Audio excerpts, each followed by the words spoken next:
Hello.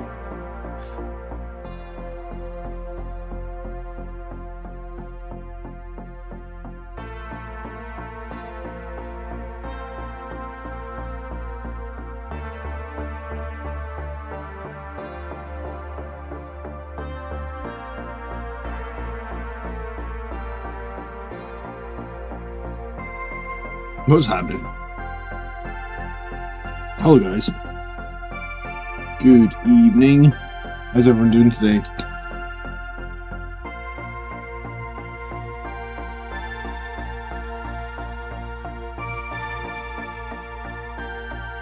I'm gonna try and wrap this guy tonight. I don't know when I'm gonna get him varnished, but I'm gonna try and... There's not much to do.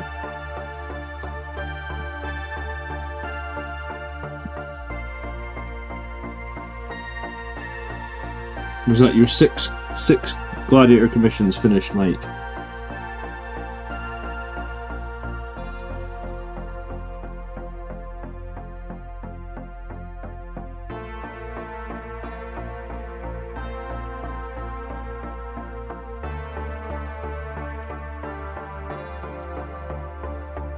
Four gladiators. How many impulsors?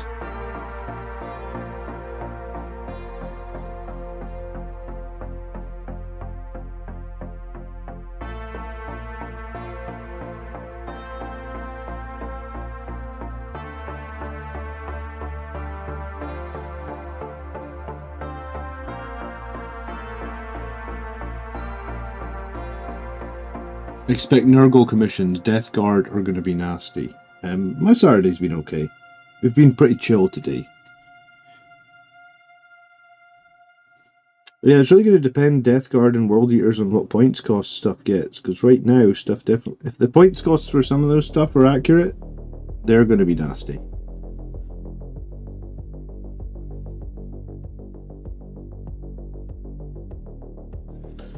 But I suppose the thing with the leaked points cost, you never really know.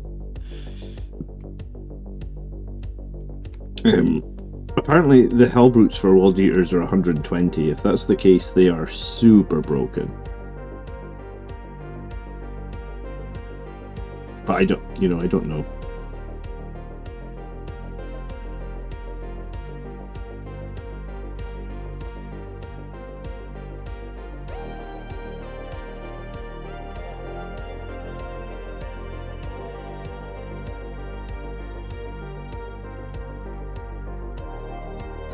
Hello, Dragon.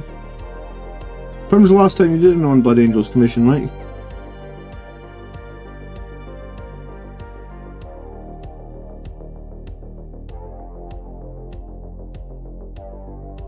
It's going to be probably a little bit of a shorter stream tonight, because I'm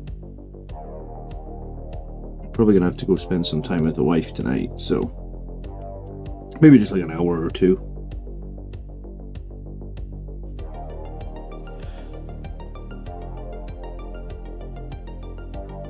I never feel like I'm any good at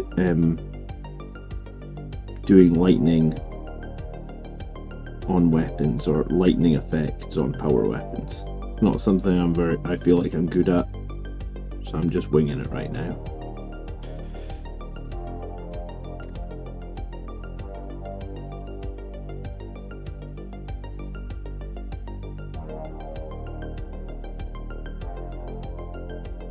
Yeah.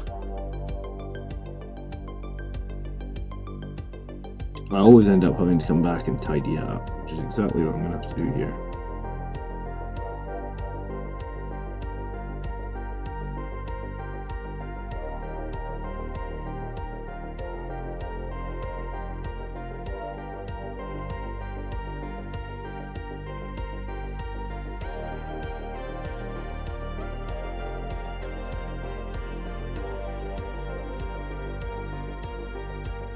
But summer's sort of starting to come round in Scotland. We were out this morning and it was like maybe the first weekend this year where you don't have to wear a jacket, you don't have to take an umbrella. Hello Brandon, good evening. Which is nice. Winter, I hate winter in Scotland. It lasts too long.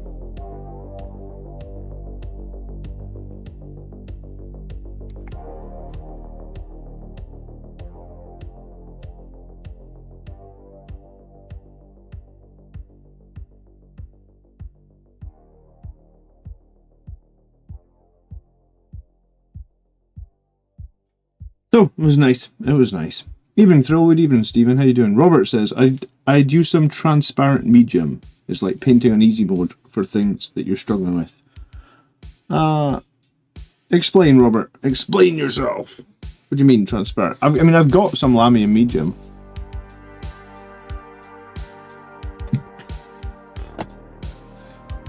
You mean you use Lamy and medium when you're painting, lightning on the weapons? How? What's your technique? Bear in mind, I'm looking for simple techniques.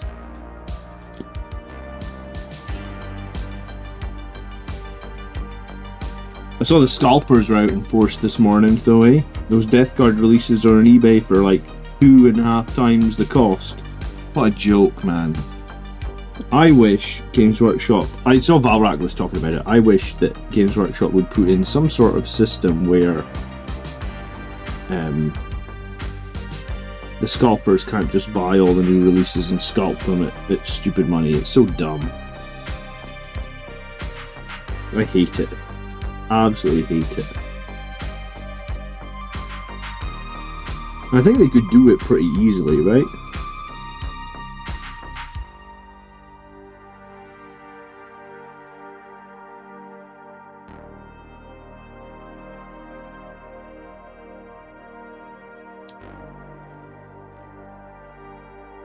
Like maybe, yeah, I don't know, but yeah, I think they really need to have a system that's better.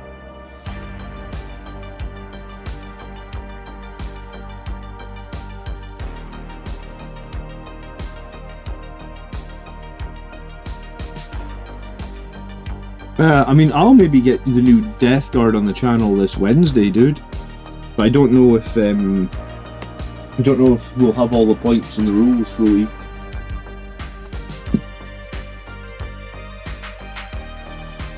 I mean, I was supposed to play Colin on Wednesday night, but we had to rain check.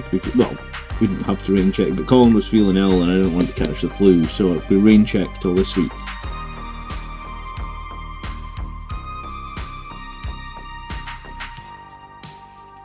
So, I mean, technically I should have a battle report against the new Death Guard, assuming Colin has all the leaks, which I'm pretty sure he does because he's been talking to me about them. We should have a battle report on the BAC channel on Wednesday with Death Guard.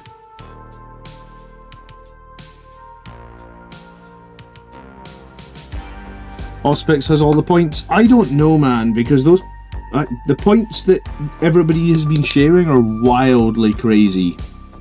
So I don't know if they're the real points. I mean, they could be. They just seem a bit all over the place, right? Like, I saw a leak that said Hellbrutes were 120 points. That's got to be wrong.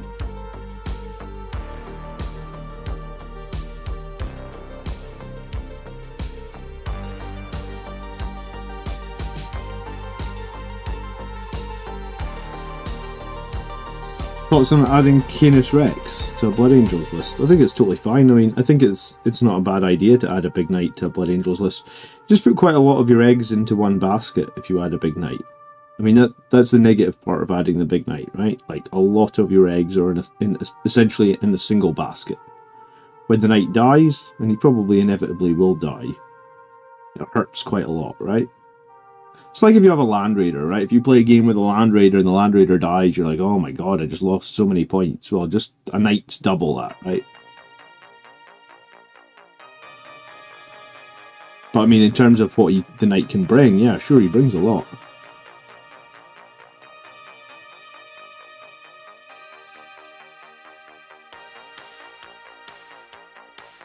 Evening, Ardeen, how are you?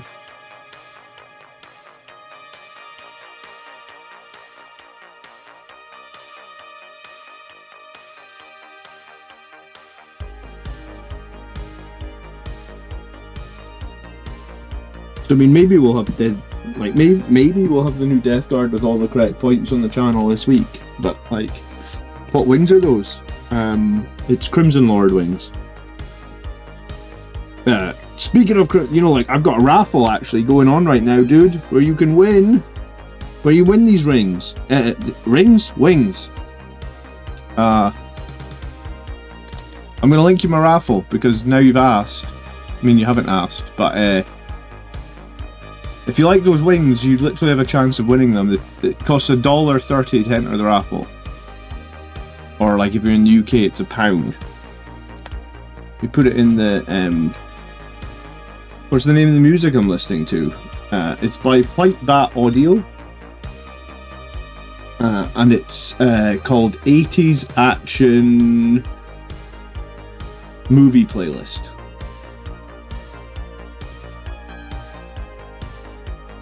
Yeah, this is my raffle going on right now. Win the Blood Angels Commander parts. Oh, I mean, the raffle doesn't show you too well. Oh, there's the wings. These wings. Grey Tide Studio. They're 3D printed wings, but they're cool.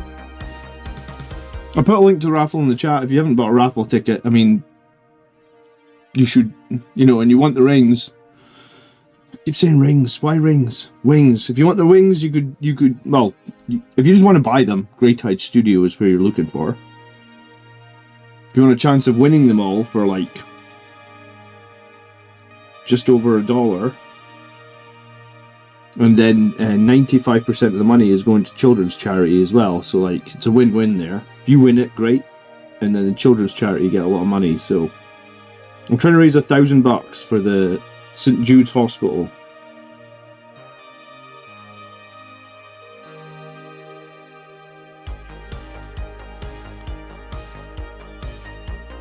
Sorry, we're looking at a black screen. Huh. Twitch is giving you a complete black screen tonight, huh? Why would that be?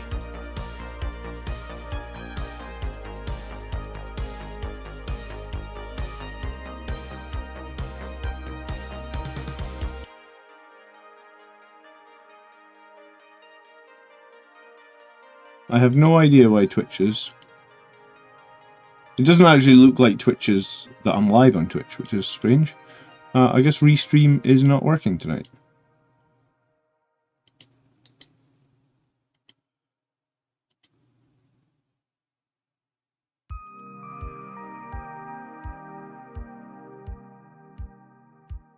I'm not sure what... I'm not sure.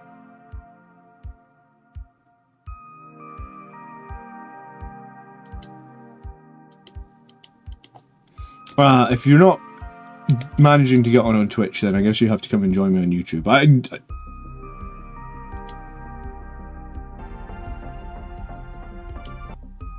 It does look like it's sort of working. I don't know what's going on. Come join me on YouTube. Sorry, it's weird because I stopped and started the Twitch stream, and it looks like it is broadcasting, but for some reason it's not showing anything.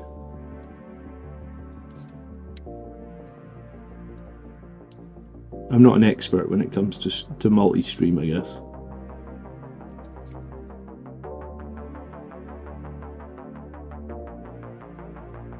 But yeah, you can get these wings are pretty cool. I like them. We're alive. Oh, cool. Okay, I fixed Twitch. I literally turned it on and off again. Is that paint, water, or coffee? It's coffee, man.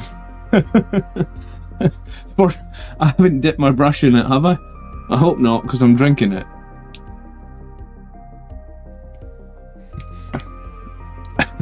That is the black. If that was paint water, oh my god, that's the blackest paint water I've ever seen in my life. I mean, there's a chance I have dipped my brush in it. I'm sure I'll be fine, though. I'll live. It's not the first time I've had Citadel paint in my mouth, I'm sure.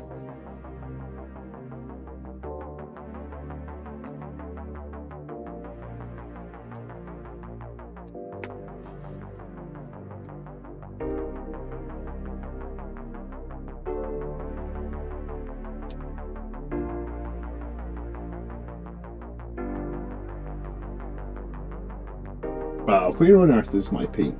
Right, I'm all over the place apparently. I can't find any paint that I want to use. I usually prepare and pull up a few paints out my paint rack before we start.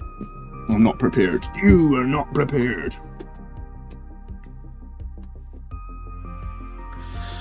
Yeah, it is a good cause. What happened was when my son was born, he was born with a bit of a medical problem, and I raised money last year for the Children's Hospital in Scotland where he was born, and we raised like over $1,000 for it. So this time round I thought I'd do the same. We got some more prizes, we got some more sponsors. And this time we decided to do it for a children's hospital in the US because like half my audience, well maybe not half, but like 40% of the channel audience is from the US. So it seemed like a nice way to give back. I mean, I don't know if it will directly benefit anyone that watches the channel, right? But like, yeah, you know, it'll benefit some children, right? And it's like a small thing that we can do. And it means that we get to give away some Blood Angels prizes, which is a cool thing to get to do as well.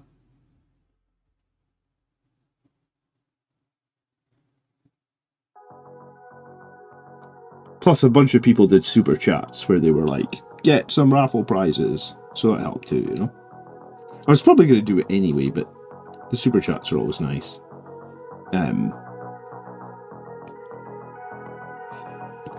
Alex says the pre-orders for the big exclusive Chaos Codex set was total shit show.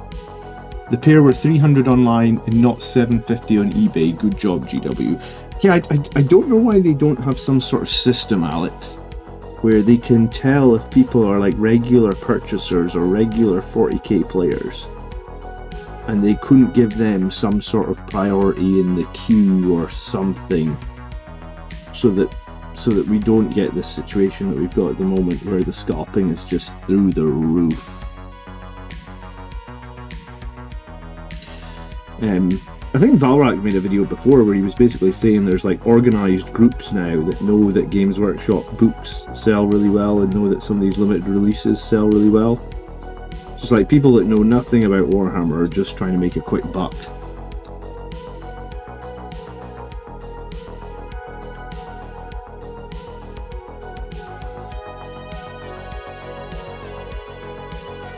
Thanks, Thirlwood, I appreciate it.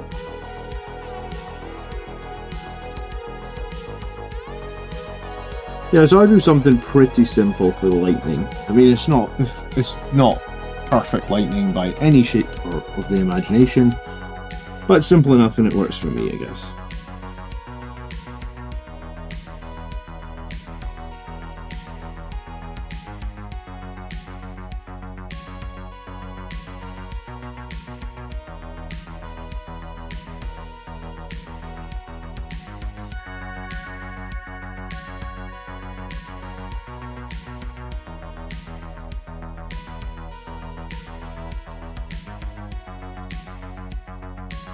It's not the GW who have this issue with people buying collector's items and such. Scalpers did the same thing for the PAX convention tickets in the US. Yeah, I mean, Scalpers do it for everything. Like, even like over here, some football games are super expensive now. I guess NFL tickets are super expensive.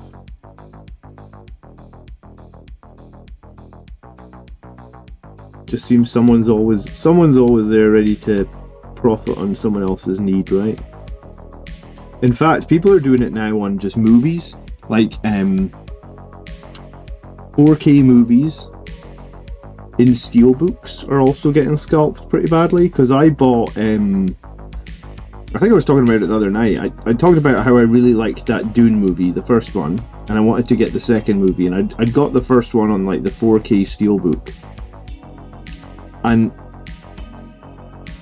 you know how movies have changed? Like, see, when we were, or at least when I was a kid, like a movie went into the theatre and it was like you couldn't buy the movie on, like, well, it was VHS back in the day, right? But you couldn't buy the movie on VHS for like a year, give or take, after it had been in the theatre. Like, it went into the rental shops like a year later, and then it went on sale like another 6 months after that. Like, it was a long time. Now that window is much shorter, like 2 or 3 months. A good example is like the Captain America movie that just came out, maybe like 2 months ago or something. I haven't seen it. I want to see it. It's just hard to go to the cinema when you've got a 2-year-old and a 4-year-old, right? But I noticed they're already selling that movie, right? You can already buy it. So it's probably only like another month till it goes to Disney Plus. I mean, at this point, I'm just waiting for it on Disney Plus, right? I want to say with the Marvel stuff, like it's so quick. You know, like if it had been 18 months, like it was when we were kids, maybe I would have ended up being like, yeah, okay, I want to see it, I'm going to buy it. Because it's so quick now, I just wait. But, so I wanted to buy the second Dune movie, whatever it's called, Dune Part 2 on Steelbook, and I did not realise that it actually went on sale on Steelbook the same time as it went to the theatre. So let's say it went to the theatre on like the 1st of May. The Steelbook also went on sale on the 1st of May. Like, it was almost the same day. It might have been like a week later, but the window was like tiny. And obviously it sold out in like minutes because everybody wanted it. And it was like 3.5 times the price on eBay. And I was like, oh my god. I said to my wife, I was like, well, I've missed it. You know, like I've just missed it. I'm not paying that. And then fortunately I went onto the website that sold it and said like notify me if it came back in stock, and I managed to get one. I guess maybe someone returned it or someone cancelled it. But like I couldn't believe how much people were asking for like it's just a steelbook. Like why is it hiked up the price so much? Brandon says, John, do you think it's fine for Assault Intercessor to have 15 units, even if it includes units from Jump Pack and Outriders? Oh, sorry, not Assault Intercessors. Do you think it's fine if Angelic Inheritors have 15 units? Even it includes units like Jump Pack, Intercessor and Outriders that don't benefit from the detachment? Yeah, I mean, more units is generally only a good thing. I think Outriders are genuinely fine in Angelic Inheritors. Like, the Strength 5 2 damage on the charge is generally okay. I feel like Jump Assault Intercessors are also fine, unled, and Angelic Inheritors. I mean, they don't hit nearly as hard as they do in Lag, but they're still okay.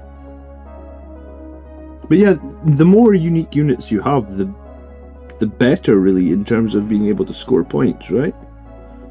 Like, there isn't that many negatives to having more units.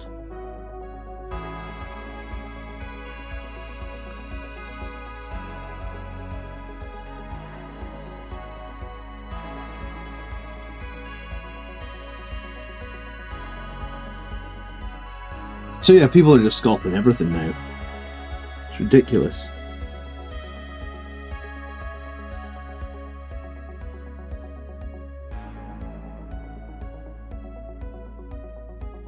I noticed as well, right? Lord of the Rings 4K. They did like a set that had like all 3 movies 4K. And I think the set was like, here in the UK it was like $129.99.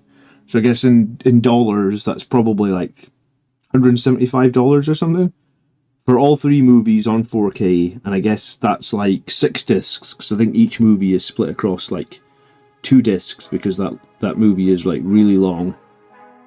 And I was looking at it and I was like, that would be a cool set to own, right? Like, I haven't seen Lord of the Rings in like a long time. I bet it's pretty good in 4K, because if I remember correctly, Peter Jackson spent a lot of money on that movie, probably used pretty good cameras. I bet it looks pretty good in 4K. And I was looking at it, and the only place it was on eBay, and it was honestly like maybe, I think it was as high as like 650. I was like, yeah, okay, there's no chance I'm buying that, right? And then again, I just clicked on the website and was like, notify me if this came back in stock. And apparently it was so popular that they did like a second run of the set. So I got the second run, and I guess all those scalpers that were trying to get like 6 times RRP would have been left with, you know, I assume most people that wanted it got it and didn't have to pay the scalpers. But yeah, GW never do that, right? Like, GW could screw over all those scalpers tomorrow if they just went, you know what? We know a lot of people are scalping this, so we've just decided to, you know, print another 10, however many, I don't know how many they made, right? But like, they could screw over all the scalpers. And if they did that a couple of times, it would get rid of all the scalpers.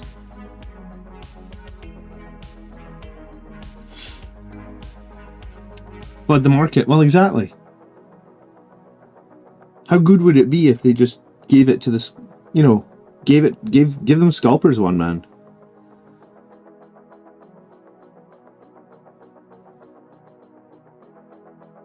Make them think twice about scalping again.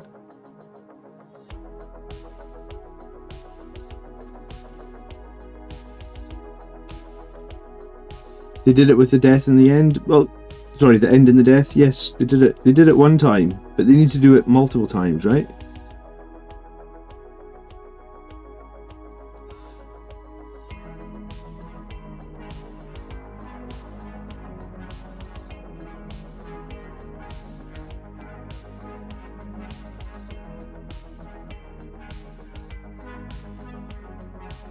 So here's a question, and you need to inform me.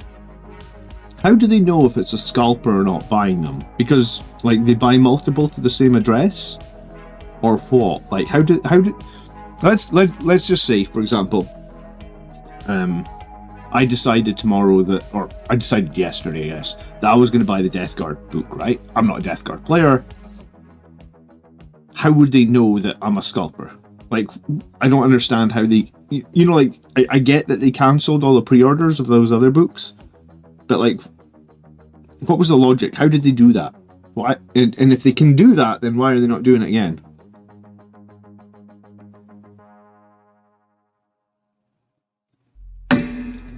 Oh, hit my camera with my coffee. Oops.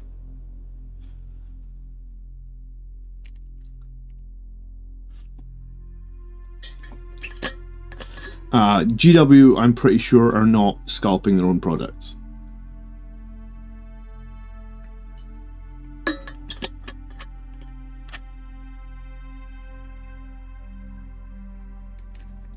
Alright. I feel like there's multiple orders to different addresses using the same card.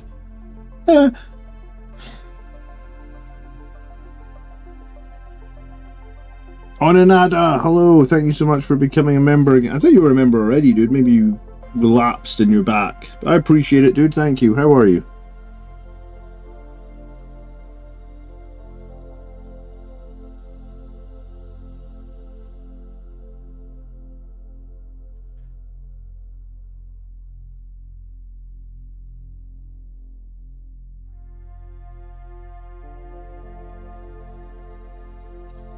Solution to scalpers: find them and then take them out back. Yeah, I mean, it's been a long time since I watched Jay and Silent Bob the movie, but do you remember that scene at the end of the movie where, like, did you say on the internet Jay and Silent Bob are dumb characters who only appear in dumb movies? It's like, oh yeah, I said that. They just start kicking the crap out of the guy. Yeah.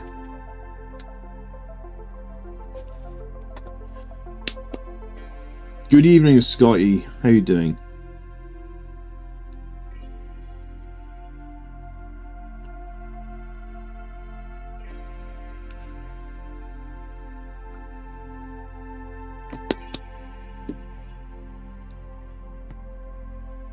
But yeah, next week it'll be May. Crazy. This year is going past fast for me. It feels like it's going past fast.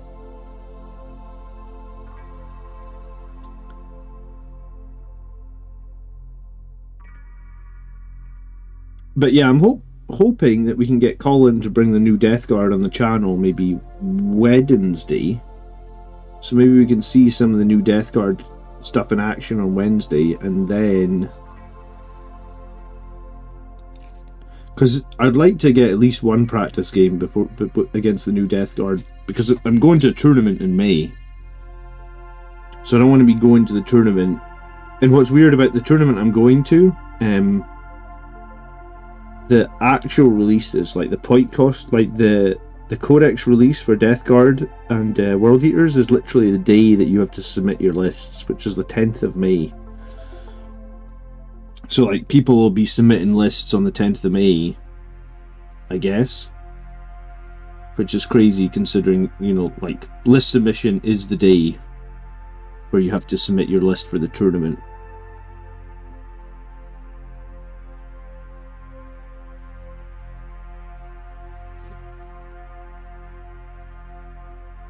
Yeah, made to order stuff. I've done made to order stuff before, and it takes ages. 180 days sounds about right. I think when I did made to order stuff before, it definitely took the best part of like 4 or 5 months.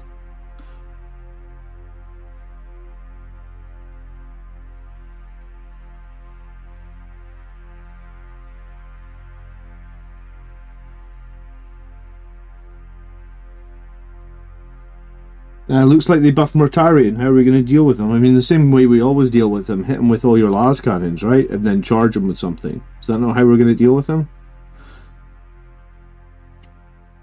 I mean, I'm pretty sure a single Vindicator tank with sustained hits could probably still kill him in one shot, right?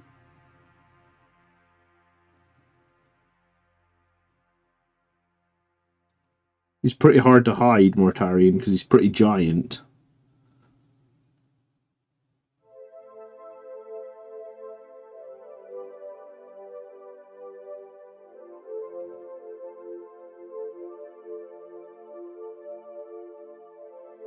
He's back to being a bit of a monster in melee, though, because I think he was a monster in melee in 9th, and then he wasn't that good in melee in 10th. Hello, Frank.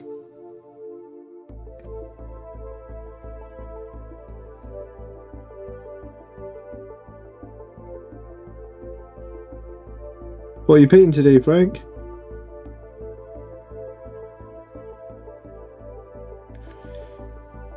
I felt pretty sad for the World Eaters though, because I really dislike what they've done with the 8-bound, right?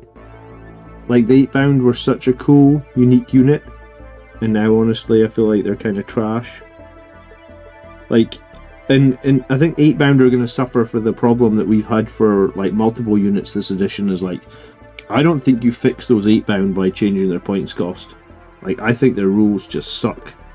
I mean, I guess you can fix them by making the points cost ridiculously low that people would just take them, but GW don't really do that. It's not really a thing they do where they're just like, oh yeah, this unit's garbage, we'll just make its points cost super low, right? I mean, they've made points cost low in the past, but never like crazy low where it's like, oh yeah, I should definitely just be taking these guys.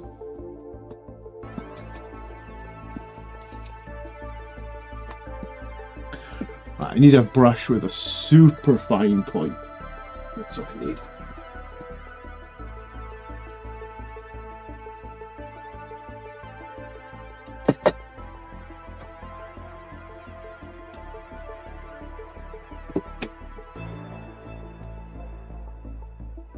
Do you recommend still getting Vindicator tanks?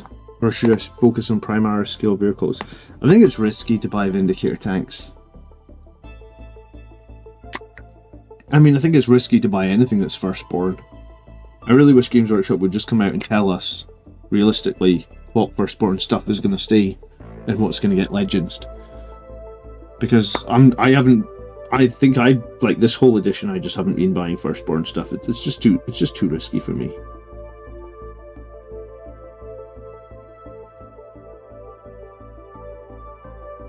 It's a lot of money to spend. Like a Vindicator tank's like 42.50. By the time you spray it, you're talking like 50 quid. 50 quid for a tank that might be here in a year or might not be here in a year. It's just too risky.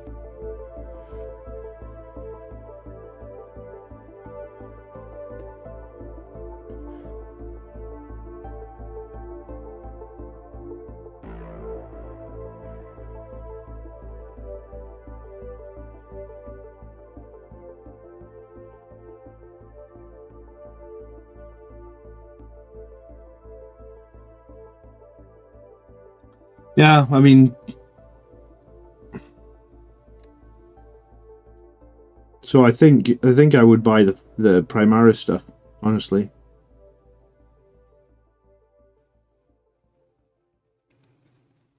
The problem is that most of the Primaris vehicles are designed with one distinct role, and because they only have one distinct role, it actually makes them kind of less competitive than the Firstborn tanks.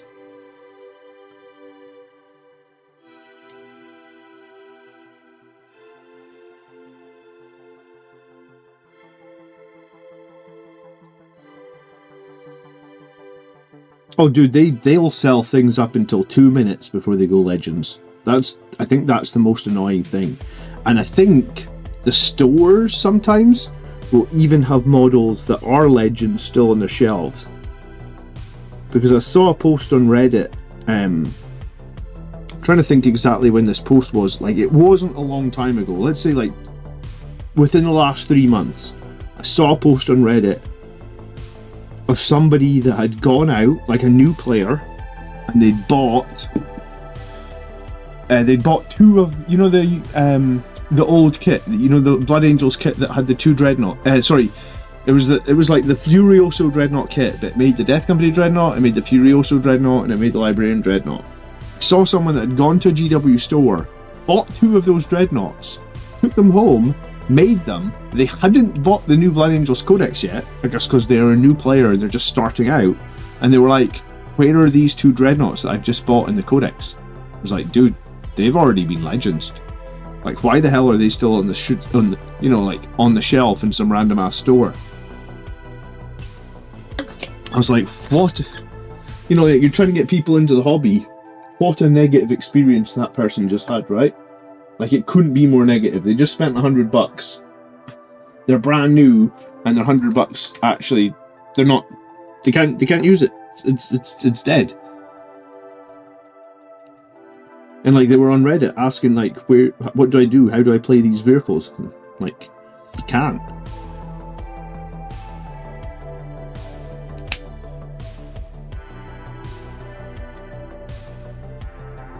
Bruce says, last time I was in the GW store, they had a Hammerfall bunker and a Razorback on the shelves. Yeah, exactly.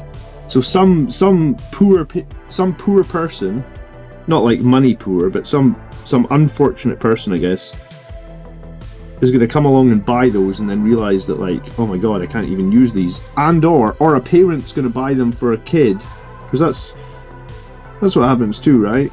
Like my parents bought me Warhammer, I'm sure, for like my Christmas present or something.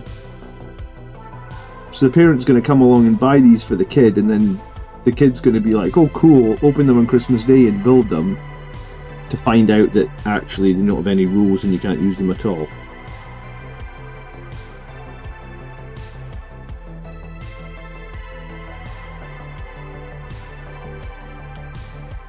Sucks, but true, right?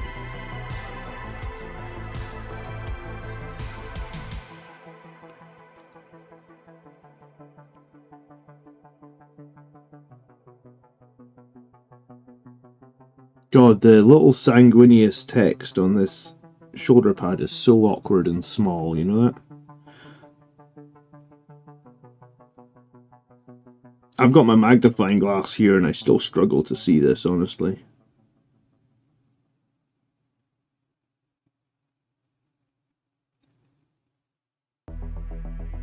I think I've done an okay job on it. You can sort of read it.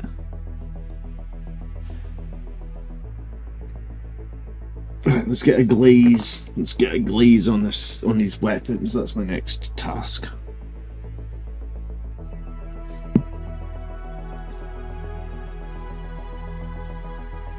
Bigger base tactical rock. I still run my Firstborn Dreadnoughts as a ballistas as a proxy. Well, yeah, I mean, if you're experienced in the hobby, you can do something like that, right?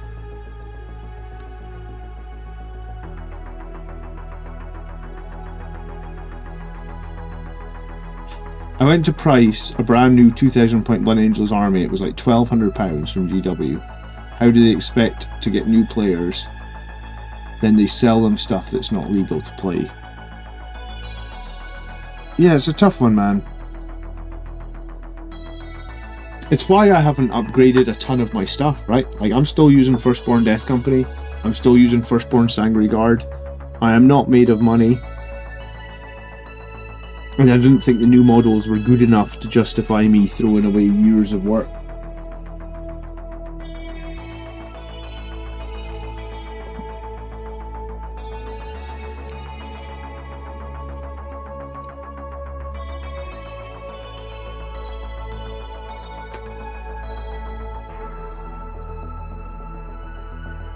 Well, a lot of people are 3D printing now, but it's not like Games Workshop aren't selling the product, because every time they do like an annual revenue thing, they're always making more and more profit, right?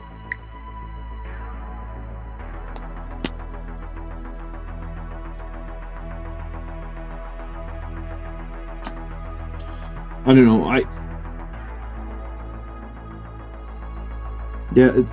don't know how you I don't know how to describe it.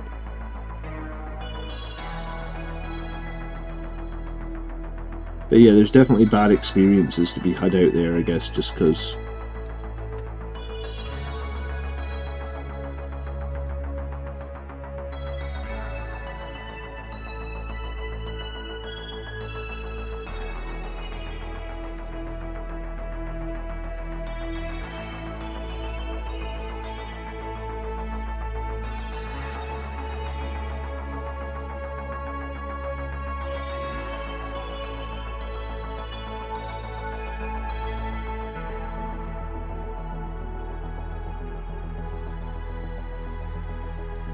But yeah, I'm on Team Proxy these days. I mean, I've got 3 attack bikes that are completely finished.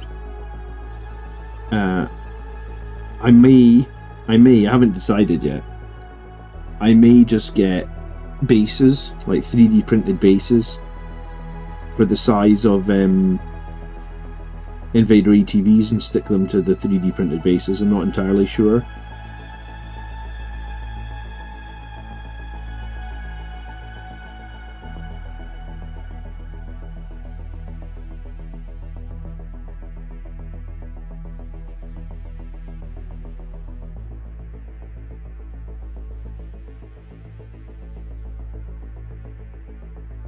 I have awoken.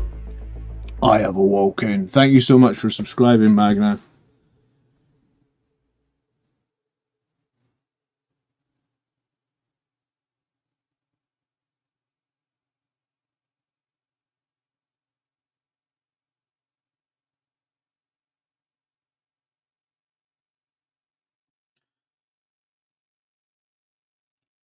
I'm more worried about Vindicators getting nerfed into points unplayable. Well, I dropped Vindicators this last patch because I think they are. I think you're right. I think they've been going up now for multiple times. I think they're going to go up one more time as well. So I'm not running Vindicator tanks at the moment. I mean, I might fall back to them before this tournament. I haven't decided, but I think that they are on their way up for sure.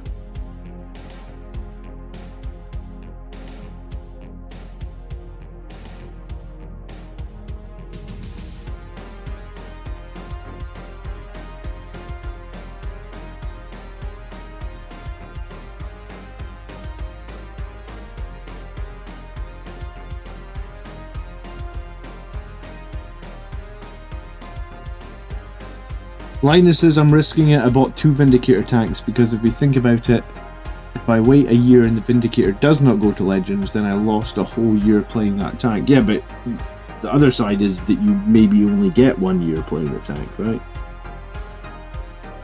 There's no right or wrong answer. I honestly think that it would... I think if Games Workshop told us what was going to go to Legends, like with a roadmap for it, I think it would only be a good thing because people could make informed decisions. And here's the thing, right? Let's say they'd said at the start of 10th, in 11th, this will be the stuff that goes to Legends. Then at least you're like, okay, well, I've got a full 3 years to play these things. You know, I could justify buying a few things if I know, like, okay, this is their last hurrah. I've got 3 years. I can play them, etc., etc., whatever you want to call it. I feel like that could have been a good thing, but instead you get this super negative thing where everybody doesn't know what's going Legends, and there's rumors, and rumors are never productive, and somebody gets screwed, like that guy we were just talking about that's brand new to the hobby gets screwed by buying stuff that's gone Legends. You know, it's a tough one, right?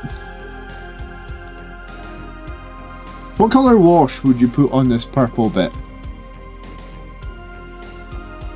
I don't usually do purples. Like a red wash, maybe? What type of rosters do people put on purples normally?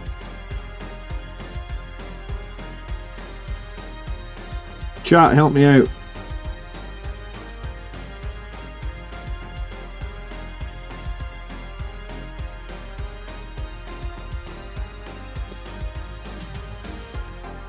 Ballistus Dreadnought's already been nerfed, Marius.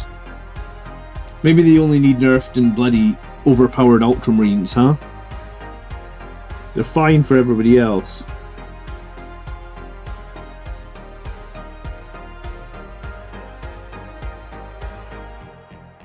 I need a Drakenhof Nightshade, I think. I'm sure I've got that.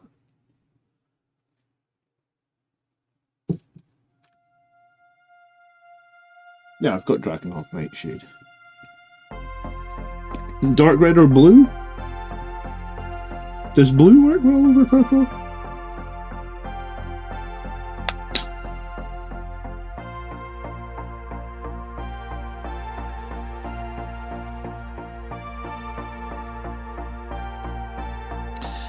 Thank God Matthew's here to say thank God we have our cheap and amazing death company with their good rules to use. Yeah. You know what? When I woke up this morning, Matthew, and I did my morning prayer, that is precisely what I prayed for. I gave thanks to the fact that we've got our cheap and amazing death company. Do you know what? If that Hellbrute from the World Eaters has accurate points cost, it is an absolute affront to the Death Company Dreadnought, because that World Eaters Hellbrute is amazing. It's like the old Death Company Dreadnought. I want to say it's better than our Death Company Dreadnought in every way, and the rumour has it at about 50 points less, which is complete bonkers. I guess we'll find out. Evening, Matthew, how you doing?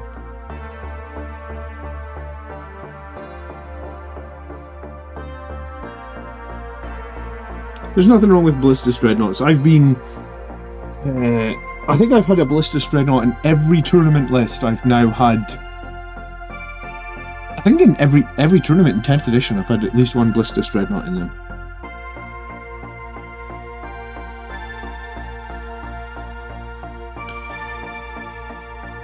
Alright, this guy is super close to being finished. I mean, maybe not finished to the standard some of you guys might paint to, but for my adequate painting skills, I think he's very close to being finished. We'll do a very light blue wash on this guy, on this purple.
How many Ballistuses are you fielding, Marius, in your Ultramarines list?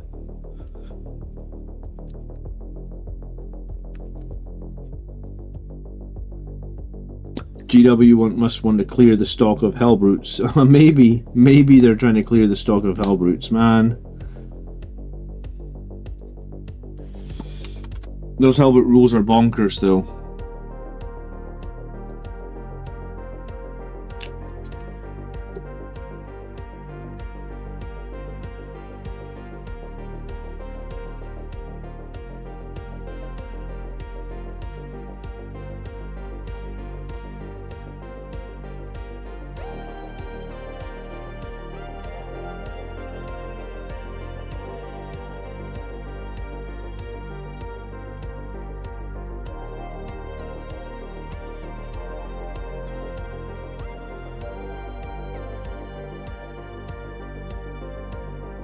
I just mixed a tiny bit of Ushabti bone and white to just give the skeleton a little bit of pop on the base.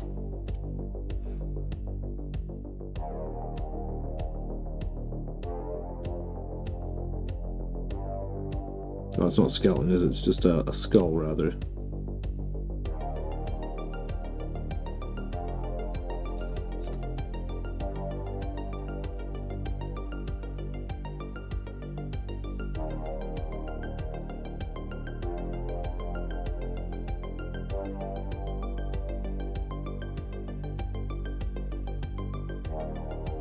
Nice.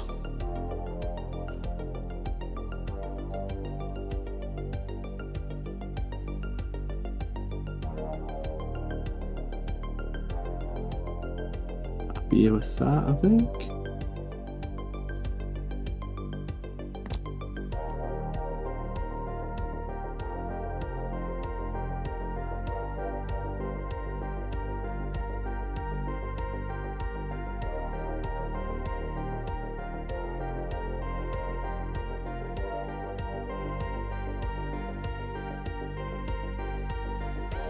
If you played against Necrons, how do you deal with multiple Catan? My friend always brings a Transcendent and a Void Dragon. I waste half my army taking down one.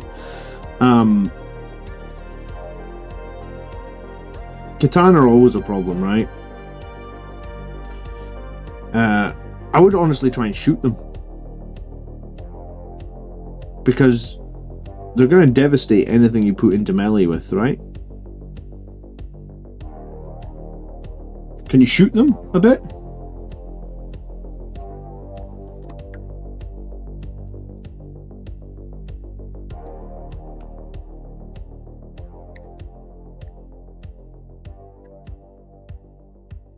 I must admit I haven't played against Double Catan too much. Roy My Life, thanks so much for subscribing, dude. I appreciate it. Welcome to the channel.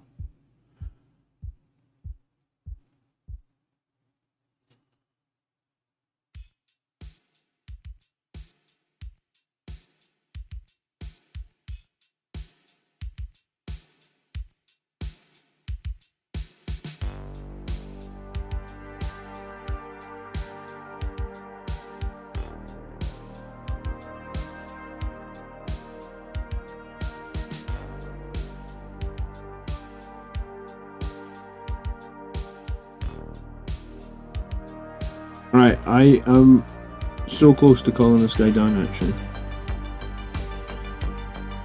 Whew.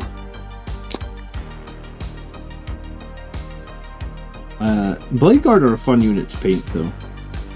I'm not going to give you any sympathy on painting 3 Bladeguard. Be happy, man. Bladeguard are a cool unit, they're strong. They're about the only Primaris model that we can field that actually has a bloody close combat, right?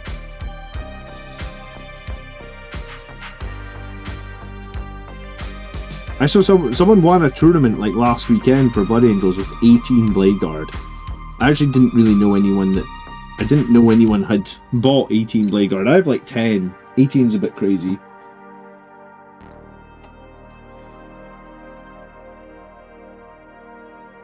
Bolter aggressors work well against Catan. Why? You pepper them with bolter fire? Surely you're only wounding on like 6s, are you? Oh, you can maybe get lethals or something?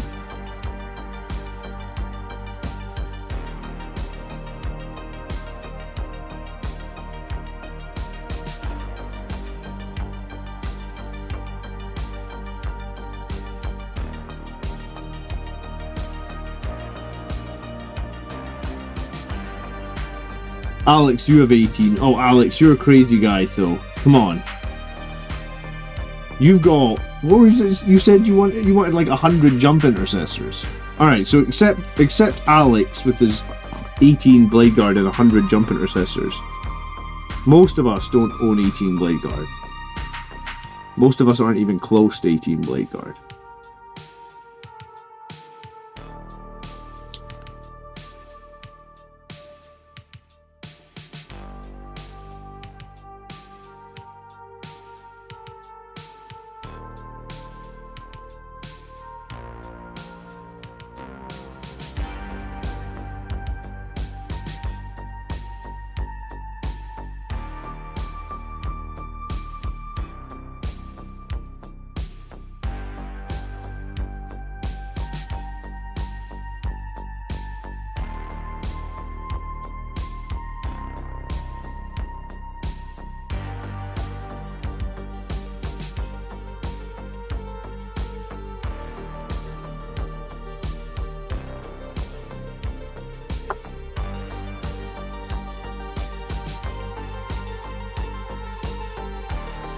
Guys, if you get 2 seconds tonight, I would appreciate it if you could leave me a like on the stream. It's very much appreciated.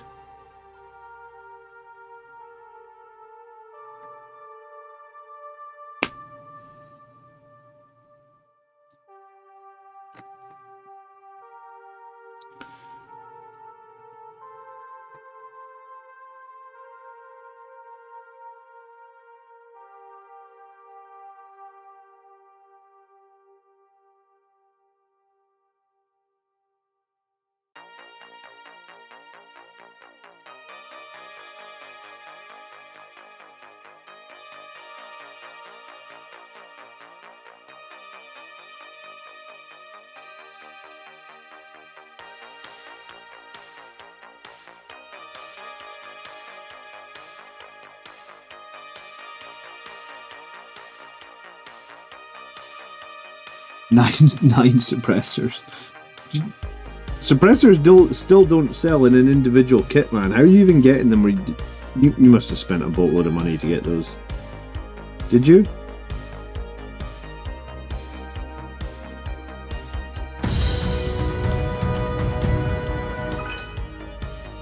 Hello Jeff, good evening. Matthew Box donated $19.99 via Super Chat. I still enjoy your humor and input. Thanks for being here for SPA. Matthew, I enjoy your support, dude. Thank you so much for the super chat.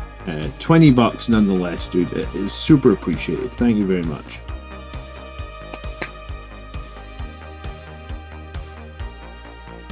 You're always coming in with the super chats. It's very appreciated.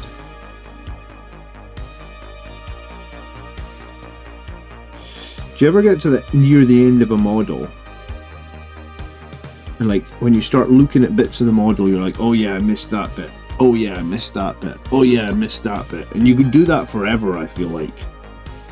So I think that's where I'm at now with this guy. Like I could literally just put him down and be like, this guy is done.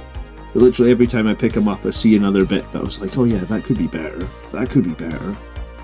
Definitely only did one coat of the green there on these little wreath things. Could definitely have a second coat on there. That would look better.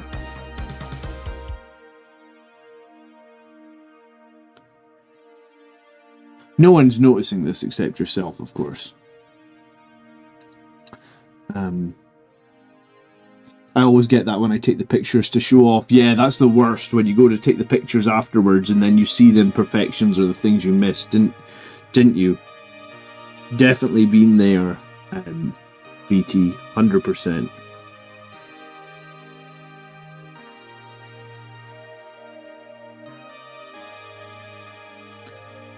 This is why I think that I'm one of the slowest painters. This is why I can never enter best army at any of the tournaments I go to, because something is always not finished. Pack the Third says, hey John and chat, against Catan, try Sternguard with Oath and the sustained stratagem and fish for dev wounds. Hey, that's not a bad idea. Yeah, that's what I said, shoot them, right?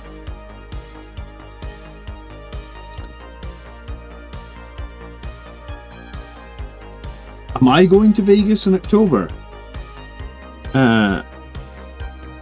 Why would I be going to Vegas in October?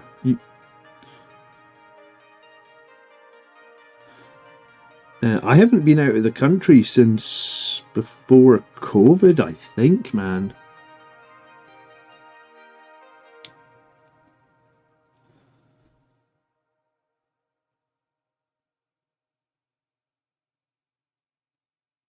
I used to try and get out of the country every year just for like seeing the world and stuff, but kids and COVID have made that difficult for me. I'd like to go to Las Vegas Open one year, but it's not going to be this year. My kids are a nightmare. Las Vegas changed their date. I mean, they're not a nightmare, but they're hard to deal with for one parent. And I feel like if my wife went away for a week and left me with the kids for a week, I would not deal with that very well. So I feel like it's not fair to do the same to her yet. Maybe when the kids are like 10 and 8 or something, and they can dress themselves and they can go to the toilet themselves and they can trust it to not make a disaster. Like, if we leave our kids alone in any room of the house, it looks like a bomb has gone off. And I think one Saturday afternoon I cleaned the living room like 3 times. And like the third time I was cleaning it, I was like, why am I even cleaning this room? Because the second you leave the kids again, they're gonna take out every single toy again. What got me into Warhammer? What game? How did I fall down the rabbit hole? Probably Hero Quest, man. That's the first game I got. I mean, like the Hero Quest of like, I don't know what year Hero Quest came out, but I feel like it was like early 90s, late 80s. It was ages 12 and up, and I probably got it before I was 12, so I probably got it when I was like 10. So I think I probably got Hero Quest when I was like 10. And that started me in the Warhammer rabbit hole, or whatever you want to call it.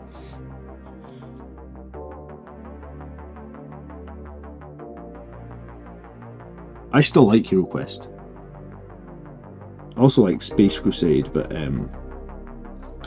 Hero Quest got like a remaster. What's not Space Crusade? I don't think it's had anything. Yeah, I don't know if I got it the year it came out though, right? So I was born in 83. So like, my memory of that time is pretty hazy. Like I don't know what year I actually got Hero Quest in. But like I said, I think I probably got it when I was like 10, I imagine. And I remember Hero Quest said on the box ages 12 and up. So my parents probably got me a couple years, because I'm pretty sure I got like Risk first. And I would have been playing Risk, and I think Risk is age 12 and up as well, maybe? God. I feel like, because you know, like when you're young and you get like a game when you're a little bit too young for it, you're like, oh, this is a 12 and up game and I'm only 10, cool, you know? Like that was a cool moment or something. But yeah, I got the 40k box set in 2nd edition, which I think was 1994. So I think I probably got Hero Quest in like 92 or 93. And then I probably got 2nd edition Warhammer in 94, I think.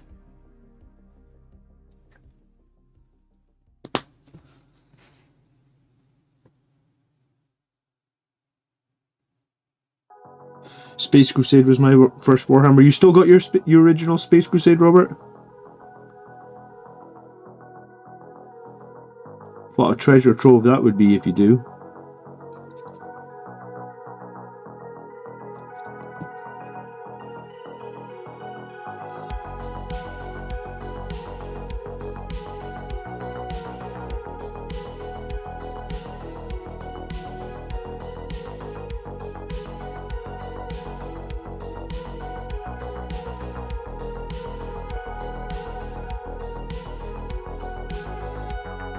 Most of my Space Crusade I still have. Dude, that's awesome.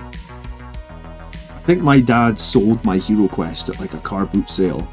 Because I was really, like, I don't remember it ever getting sold. I just remember asking, like, hey, have you still got my Hero Quest? And like, they didn't have it. I was sad about that, because there's no way I would have, if I'd known they were going to sell it, I'd have been like, there's no way you're selling Hero Quest.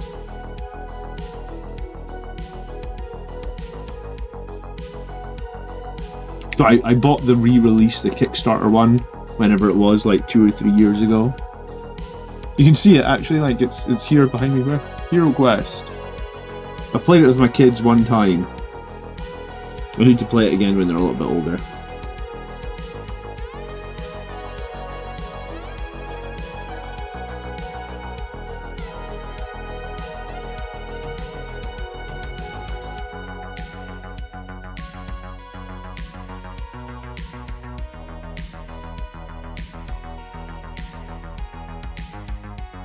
I remember playing the Hero Quest. Do you remember Hero Quest on the, like, I didn't have an Amiga, sorry. I had an Atari. My friends all had Amigas. We had an Atari in our house. I mean, they were kind of the same thing. Maybe the Amiga was just slightly better for gaming or something. But I had Hero Quest on the Atari. Like, that was good. Does anyone still play Dawn of War 3? Do you know what? I never played Dawn of War 3. I played the first two a little bit. Do you think the Lost Brethren detachment is doomed to awfulness forever? Can it even be fixed at this point? I think it could be fixed, but I think it is doomed forever, because I think at this point The Codex has been out. I feel like the Codex has been out about 8 months now. And Games Workshop have done nothing about the Lost Brethren or their Jellic host attachments being really poor. So I think they are doomed for poorness for this edition, yes. Do I think that's a good thing? No. I think that they shouldn't be releasing books if they have no intention of making the detachments competitive.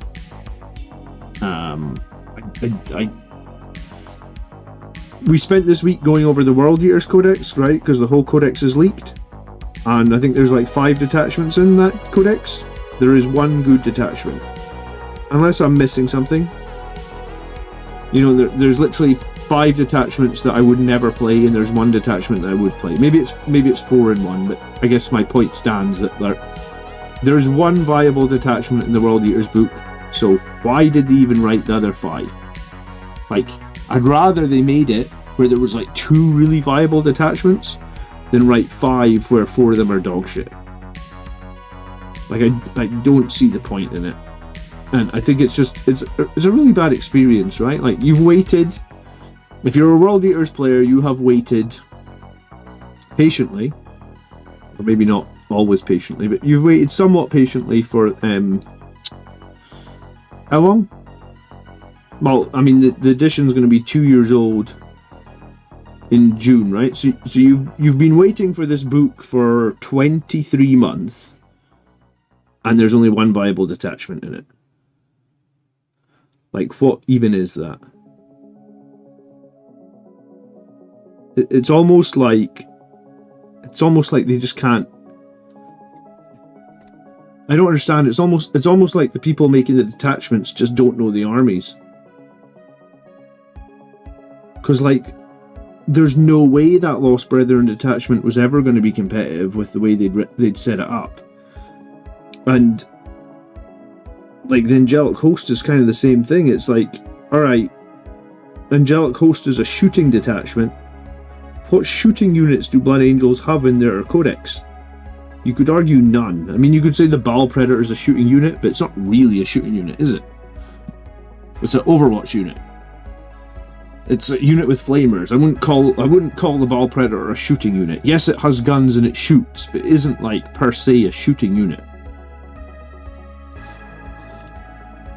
Khorne Patient, well, they've had to wait 23 months for a book.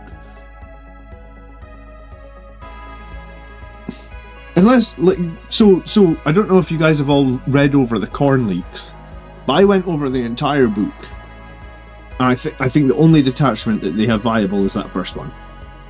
The one that essentially makes them a Blood Angel, the one with +2 strength, +1 attack, right? There isn't another good detachment in that book. Prove me wrong. I'd like to see actually a competitive list using a different detachment, because I don't think there is one. Maybe there's some quirky thing where you take 2 Lords of Skulls and all the Jackals or something, or, you know, maybe there's something, but I'm just like, I'm super underwhelmed by it. Especially if you've had to wait 23 months for that, it's a kick in the teeth, honestly.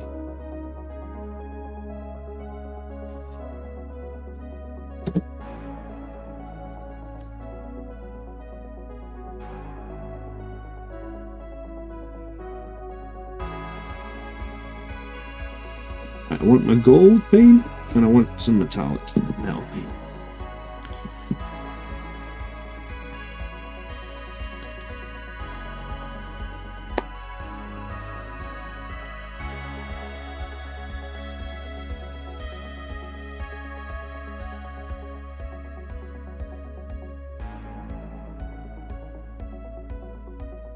I also hate what they did with the 8-bound and the Terminators in that book, by the way.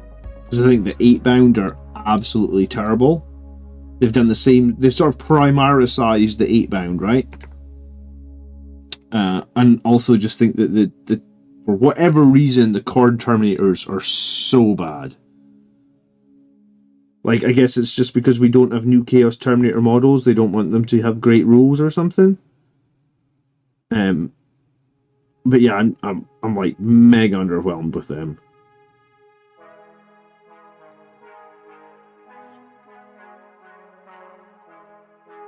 What unit do GW need to make for Space Marines? We need a fucking Primaris unit with jump packs, dude. Like, we need Primaris fan vets. We do not have a Primaris unit with jump packs except Assault Intercessors, which are like, well, they're just like, I mean, they're not battle line units per se, but they are sort of like they're equivalent of like a battle line unit, right? Like, we do not have an elite unit with jump packs. And considering at this point we're about... Primaris Marines came out in 8th edition, right? So this is like year 8 or year 9 of Primaris Marines, something like that. Yeah, I think June this year will be year 8 of the Primaris Marines. We should have an elite unit with jump packs. I mean, if they're not going to do Vanguard veterans, then Blade Guard with jump packs. Like, something with jump packs that is combat. That's what I want. I think that's what we deserve.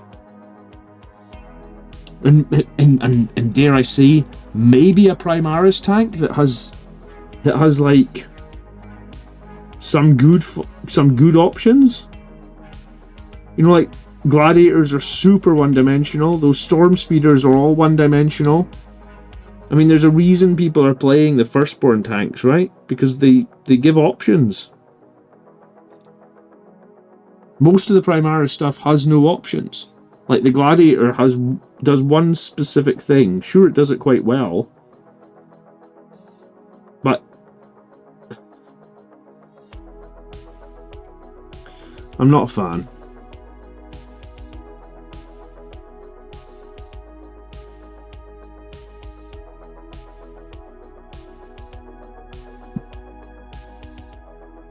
I miss land speeders. Yeah, good point. The old land speeders were so much better than these new storm speeders. I mean, like, you see a storm speeder once in a blue moon. Whereas, like, land speeders were really... You know when you get to the end of your list and you're like, oh, I just have like 50 points left. I don't know what I'll fit in this list. It used to always be like, oh, I could get a land speeder in there. That always worked out pretty nicely. It always filled a little slot at the end of the list and stuff.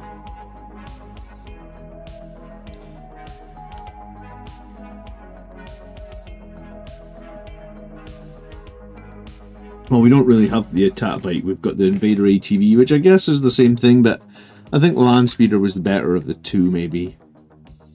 When do you think that Primaris will start to be retired? Aren't some of the... I don't know. Once they've sold them all, I guess? I don't know. I mean, they need to finish the damn range first, right?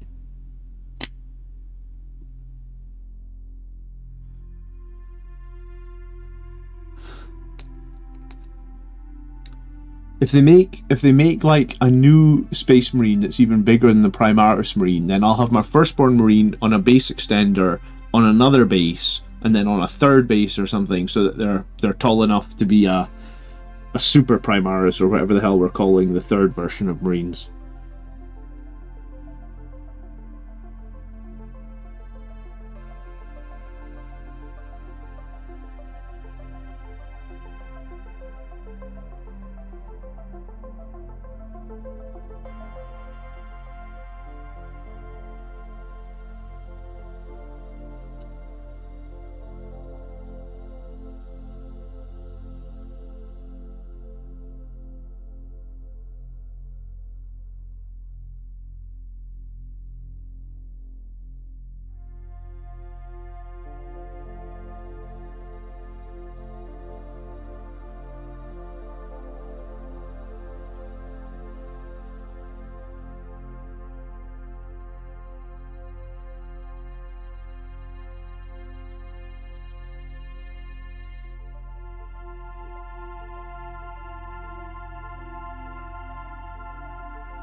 The thing about Sanguinary Guard and Death Company is that they swing wildly from one to the other. Like, occasionally, very occasionally, there's a situation where both Sangre Guard and Death Company are competitive. But there's definitely situations where, like, oh, this is the months where the Sangre Guard are competitive, now this is the months where the Death Company are competitive, and it goes back and forth like that. It does swing a bit round and round.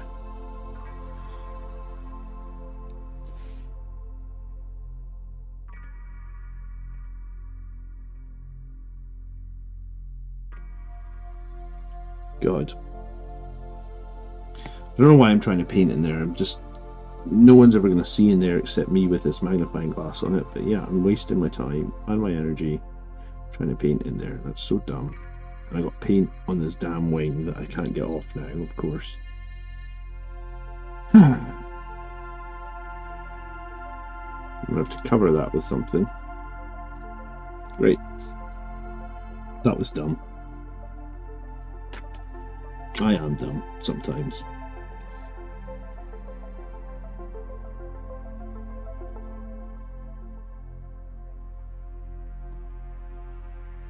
Oops.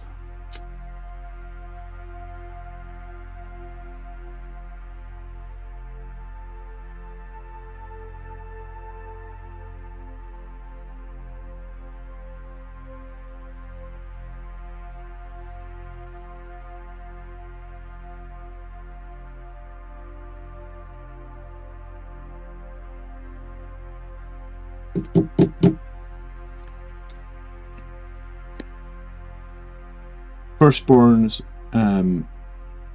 the Joy Toy scale is inevitable. Yeah, if we're all still here in 100 years' time, Space Marines will be the size of Joy Toys. Yeah.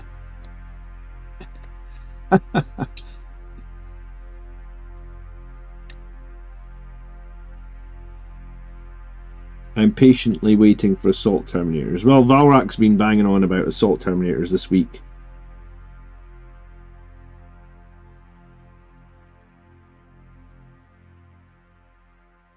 Alright, cool. I think we covered the red mistake there. Alright, I'm not bothering about painting up there. What is left to do on this guy? Are we just calling him done? Is he done?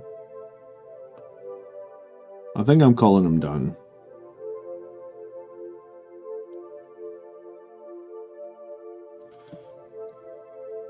We do a tiny little bit on his backpack and you're done.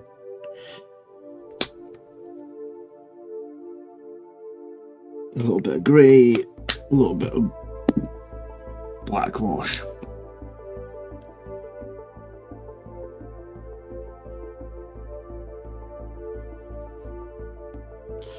I mean, the fact that regular Terminators got an upgrade probably means it's only a matter of time before the Assault Terminators got an upgrade. I've been upset that the Assault Terminator rules have been so bad all edition, but someone was basically telling me, they were saying, like, the reason that they think the Assault Terminator rules are bad is because they'll only become good when there's a new kit to sell. And I was like, ugh, you're probably right. And I don't really love that, but that's probably the reality. Assault Terminators will get new rules, and they will also get a new kit, but until that new kit is ready, they've got these shitty rules that they've got right now.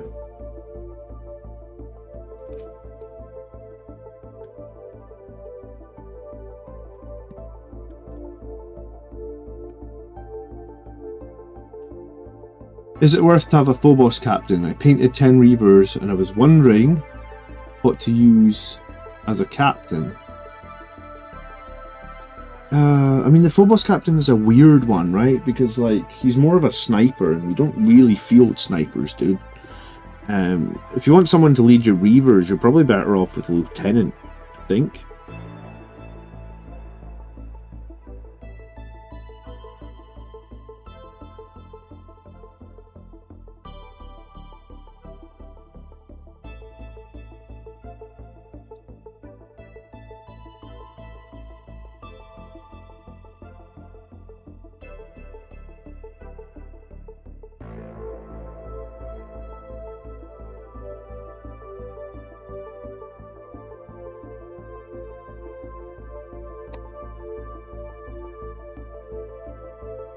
Yeah, I think it's the full boss lieutenant you want, because the Reaver lieutenant isn't great. So I think you want the full boss lieutenant.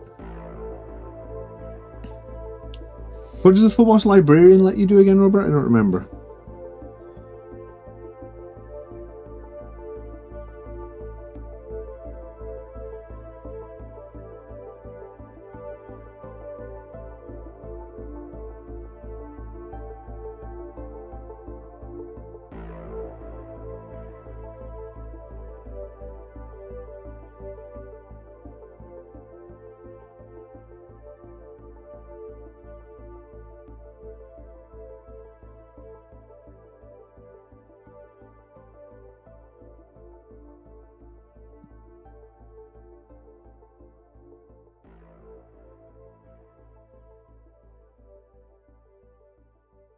I got like 10 more minutes, guys, and I'm going to have to bail tonight. Untargetable outside 12 inches. Well then, yeah, I would do either lieutenant or the librarian. Librarian might actually be better.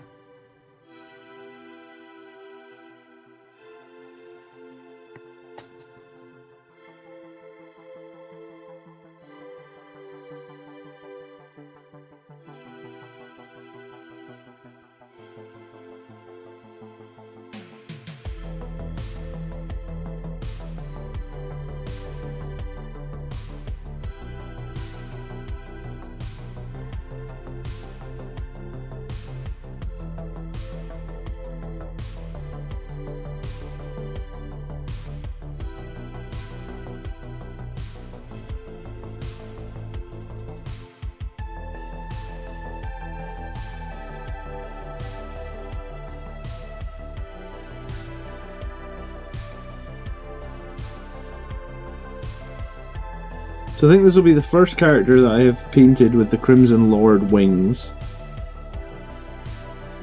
And I think I really like them.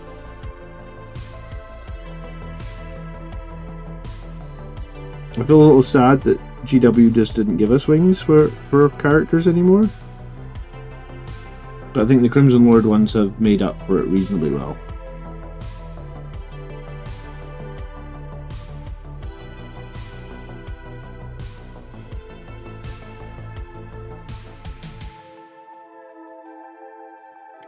Alright, I'm going to paint this guy's base, or I'm going to do the ring around the base to sort out the black, and I'm calling him finished. He's done. Might be not perfect, but sometimes I think you could spend hours going back and forth on a model, and I think this guy is close enough. I think he's probably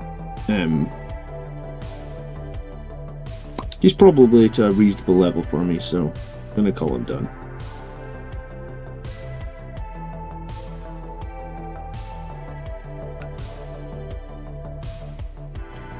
I'm trying to think how many paint sessions I must have spent on him. At least, this guy probably took a bit longer. I mean, he broke twice. I think his axes broke twice in some of the early paint sessions.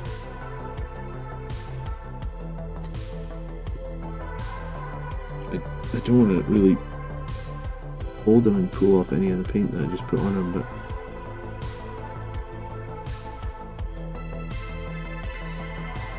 I want to say it's like at least 10, I was going to say 6 or 7 streams, so probably somewhere like 13, 14 hours. Probably not the best speed.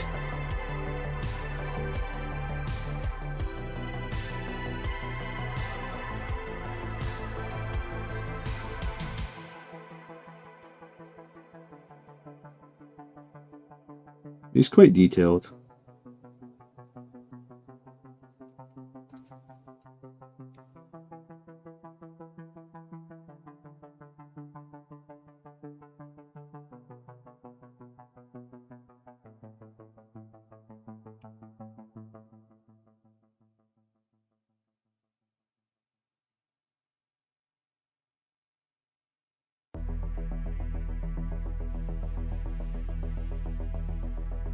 Suppressors are basically retired. Do you think so?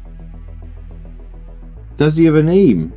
Do you know what? I normally don't name my characters. Maybe I should.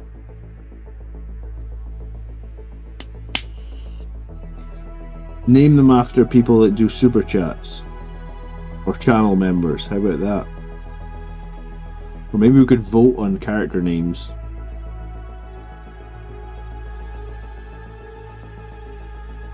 It's been a long time since I've painted a captain with a jump pack, because I got a few Smash captains from back in the day, you know.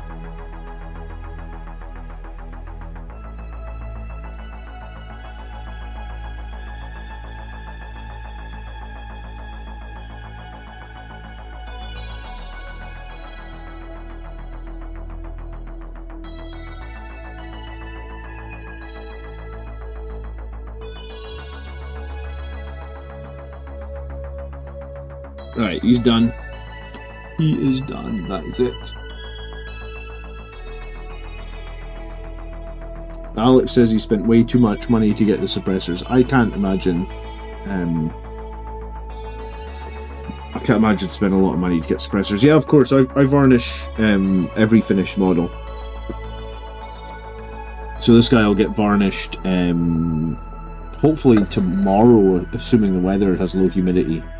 If it doesn't have low humidity, then he'll get varnished during the week, maybe.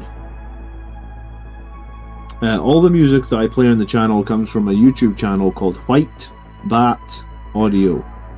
So like White Bat, WHIT space BAT Audio. He does a lot of ambient music. Any music you hear in the channel is from his channel.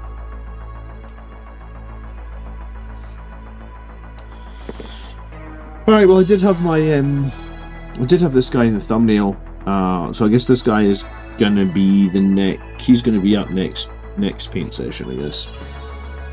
Etsy has suppressors. Yeah, I mean the suppressors and the Judasars are just impossible to get your hands on, right?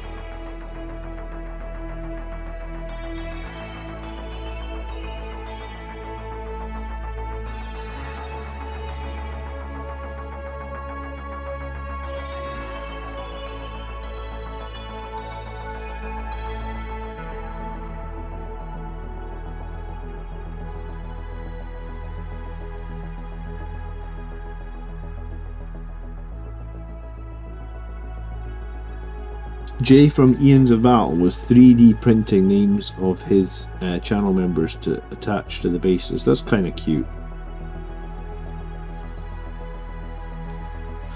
I've seen some people that do like those 3D prints and then they like paint them gold and stuff and they attach them to the base plates. It's a pretty cool idea. It's not something I'd actually thought about before until you mentioned it. Yeah, if people could hit the like button before they head out tonight, that would be great. Guys, I am going to have to take off because I need to go and see the wife. We're going to be back tomorrow for the Army List show. That shows every Sunday at 8 PM.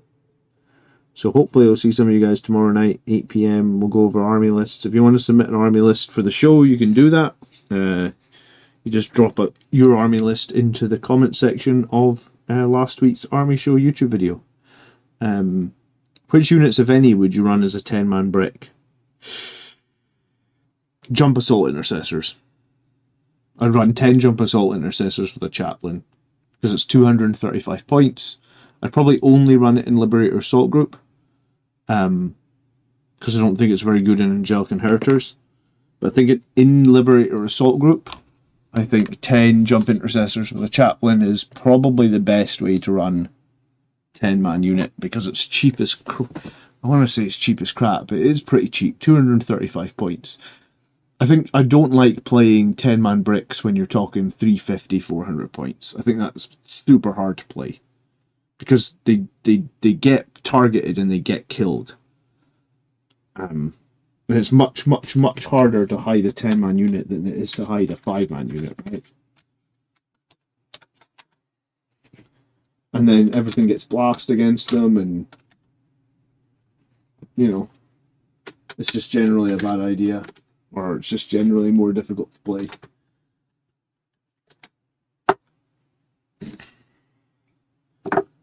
Alright guys, thanks ever again so much for watching. I hope you enjoyed it. We'll see you tomorrow at 8. We'll look at army lists then, and I was going to say I'm gonna try to do one more video this week about the raffle. It'll be probably the last time I do a video about the raffle, so that'll be this week. I have my Dante painting video coming as well. It's close, and then I have I'll have to think of a tactics video for this week. The deployment video is a weird one, right? It didn't get very many views, but a lot of people said they really liked it. So I'm glad. If you did enjoy the deployment video, thanks for letting me know. Thanks for leaving a positive comment. It was a weird one, but I think it was still worth making. Maybe I thought afterwards maybe it was too long. How to beat the new Death Guard would be nice. Okay, well I'll play them on Wednesday, but that means that I probably wouldn't be able to make a tactics video about it this week, because I will only have played them on Wednesday, and that doesn't give me enough time to do a video before Friday. But yeah, we could do a video about playing Death Guard as soon as possible. Cool. All right, guys. Thanks again for watching. Have a lovely evening. We'll see you tomorrow night. Bye bye.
you.